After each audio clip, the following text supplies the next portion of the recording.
जैसी दृष्टि वैसी सृष्टि। एक बार राजा भोज की सभा में एक व्यापारी ने प्रवेश किया।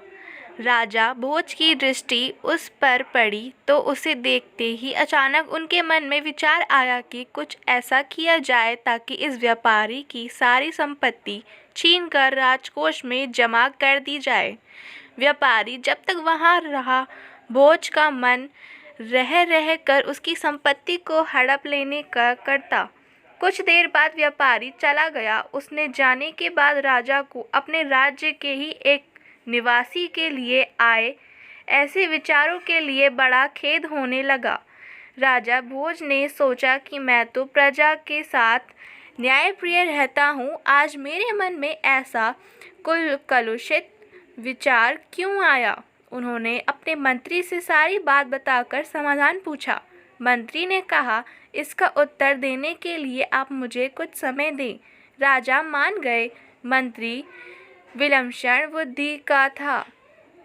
वह इधर उधर के सोच विचार में समय न खोकर सीधा व्यापारी से मैत्री गांठने पहुंचा। व्यापारी से मित्रता करके के बाद उसके पूछा, मित्र तुम चिंतित क्यों हो? भारी मुनाफे वाले चंदन का व्यापार करते हो, फिर चिंता कैसी? व्यापारी बोला, मेरे पास उत्तम कोटि के चंदन का बड़ा भंडार जमा हो गया है। चंदन से भरी गांठियाँ लेकर अनेक शहरों के चक्कर लगाए पर नहीं बिक रहा है। बहुत धन इसमें फंसा पड़ा है। अब नुकसान से बचने का कोई उपाय नहीं है। व्यापारी की बातें सुनकर मंत्री ने पूछा, क्या हानि से बचने का कोई उपाय नहीं? व्यापारी हंसकर कहने लगा, अगर राजा भोज की मृत्यु हो जाए तो उनके दाह संस्कार के लिए सारा चंदन बिक सकता है।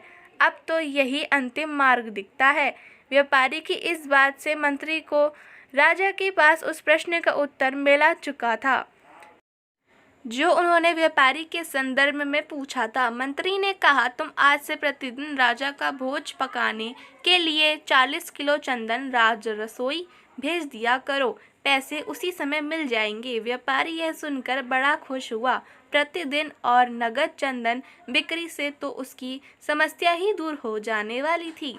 वह मन ही मन राजा के दीर्घायु होने की कामना करने लगा ताकि राजा की रसोई के लिए चंदन लंबे समय तक बचता रहे।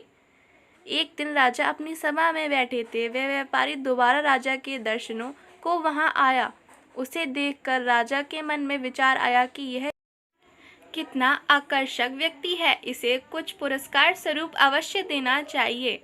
राजा ने मंत्री से कहा, यह व्यापारी पहली बार आया था तो उस दिन मेरे मन में कुछ बुरे भाव आए थे और मैंने तुमसे प्रश्न किया था। आज इसे देखकर मेरे मन के भाव बदल गए। इसे दूसरी बार देखकर मेरे मन में इतना परिवर्तन कैसे हो गया? मंत्री ने उत्तर देते हुए कहा, महाराज, मैं आपके दोनों ही प्रश्नों का उत्तर आज दे रहा हूँ। यह जब पहली बार आया था तब यह आपकी मृत्यु की कामना रखता था। अब यह आपके लंबे जीवन की कामना करता है। इसलिए आपके मन में इसके प्रति दो तरह की भावनाओं ने जन्म लिया है। जैसी भावना अपनी होती है वैसे ही प्रतिबिंब दूसरों के मन पर पड़ने लगता है। दोस्तों, यह एक मनोवैज्ञानिक सत्य है। हम किसी व्यक्ति का मूल्यांकन कर रहे होते हैं तो उसके मन में उपजने भाव का उस मूल्यांकन पर गहरा प्रभाव पड़ता है। इसलिए जब भी किसी से मिलो तो एक सकारात्मक सोच के साथ ही मिलें ताकि आपके शरीर में सकारात्मक ऊर्जा निकले और वह व्यक्ति उस सकारात्मक ऊर्जा से प्रभावित होकर आसानी से आपके पक्ष में विचार के लिए प्रेरित हो सके, क्योंकि जैसी दृष्टि होगी वैसी सृष्टि होगी।